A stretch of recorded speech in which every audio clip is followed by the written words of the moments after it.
3 दिसंबर 1971 की शाम। दिल्ली में सर्दियों की हल्की ठंड थी। संसद मार्ग पर गाड़ियों की आवाजाही सामान्य थी।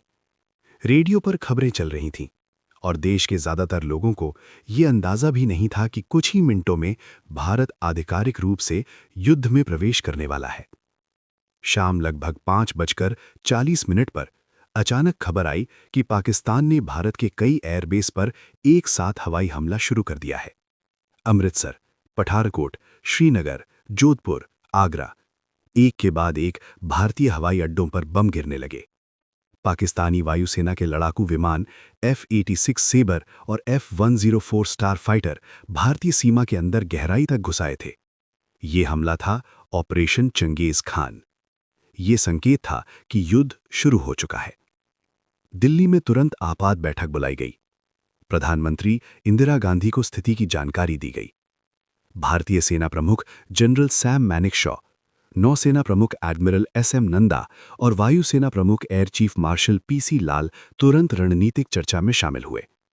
उस बैठक में एक बड़ा सवाल सामने था: भारत पाकिस्तान को किस तरह जवाब देगा? नौसेना प्रमुख एडमिरल नंदा के दिमाग में पहले से एक योजना थी। वे जानते थे कि पाकिस्तान की नौसेना की असली ताकत कराची बंदरगाह में है। कराची सिर्फ एक बंदरगाह नहीं था, वो पाकिस्तान की नौसैनिक ताकत का केंद्र था। यहीं पाकिस्तान नौसेना का मुख्यालय था, यहीं उसके तेल के विशाल भंडार थे और यहीं से उसके युद्धपोत अरब सागर में निकलते थे। अगर कराची को नुकसान पहुंचाया जाता तो पाकिस्तान की समुद्री ताकत लगभग खत्म हो सकती थी। लेकिन कराची तक पहुंचना आसान नहीं था। पाकिस्तान नौसेना के जहाज लगातार गश्त कर रहे थे, तट पर रडार स्टेशन थे और वायुसेना के लड़ाकू विमान हर समय तैयार रहते थे। पाकिस्तान के सैन्य शासक थे उस समय याह्या खान। पाकिस्तान नौसेना के प्रमुख थे एडमिरल मुजफ्फर हसन। कराची बंदरगाह की सुरक्षा में कई शक्तिशाली जहाज तैनात थे, जिनमें शामिल था डिस्ट्रॉयर PNS खैबर। इसके अलावा माइन स्वीपर PNS मुहाफिज और अन्य जहाज भी गश्त कर रहे थे। ऐसी स्थिति में कराची पर हमला करना लगभग आत्मघाती मिशन माना जा रहा था। लेकिन एडमिरल नंदा ने जोखिम उठाने का फैसला किया। उन्होंने भारतीय नौसेना की मिसाइल बोट्स को इस्तेमाल करने की योजना बनाई। ये थीं सोवियत निर्मित ओसा क्लास मिसाइल बोट्स, छोटी, तेज और बेहद घातक। इन बोट्स पर लगे थे P-15 टर्मिट एंटी-शिप मिसाइल, जिन्हें दुनिया स्टाइक्स मिसाइल के नाम से जानती थी। इन मिसाइलों की मारक क्षमता लगभग 40 किलोमीटर थी और ये किसी भी बड़े युद्धपोत को एक ही वार में नष्ट कर सकती थीं। लेकिन इन मिसाइल बोट्स की सबसे बड़ी कमजोरी थी उनकी कम ईंधन क्षमता। वे सीधे कराची जाकर वापस नहीं लौट सकती थीं। इस समस्या का समाधान ढूंढा गया। बड़े जहाज उन्हें एक निश्चित दूरी तक साथ लेकर जाएंगे और फिर वे अकेले आगे बढ़ेंगी। इस मिशन की जिम्मेदारी दी गई 25वीं मिसाइल बोट स्क्वाड्रन को।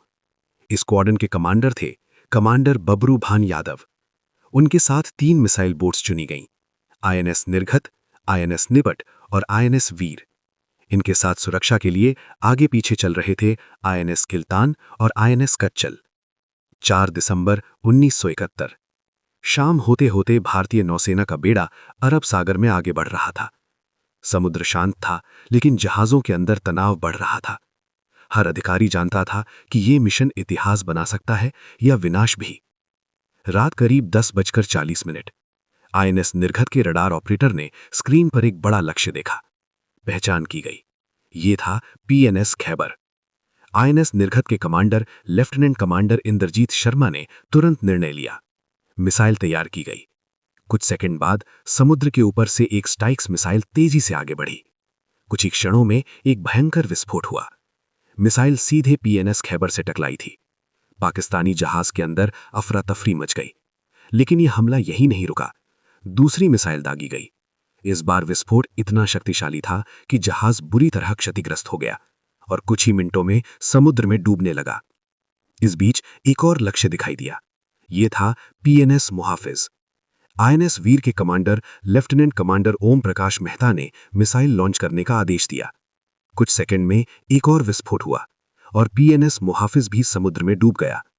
अब भारतीय जहाज कराची के बेहद करीब पहुंच चुके थे। INS निपट के commander lieutenant commander Brijesh Kumar Shekhawat ने कैमारी ऑयल टर्मिनल को लक्ष्य बनाया। मिसाइलें छोड़ी गईं, कुछ ही पलों में कराची बंदरगाह आग की लपटों में घिर गया। तेल के टैंक चलने लगे, विस्फोटों की आवाज पूरे शहर में गूंजने लगी। पाकिस्तानी वायुसेना ने तुरंत जवाबी कार्यवाही की।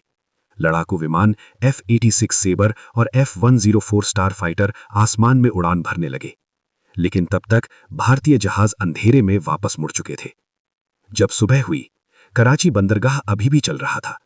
तेल के टैंक धधक रहे थे, जहाजों का मलबा समुद्र में तैर रहा था और पाकिस्तान की नौसेना को भारी नुकसान हो चुका था। यह हमला इतना प्रभावी था कि इसके बाद पाकिस्तान की नौसेना कई दिनों तक समुद्र में सक्रिय नहीं हो सकी। भारत ने इस जीत को हमेशा याद रखने का फैसला किया।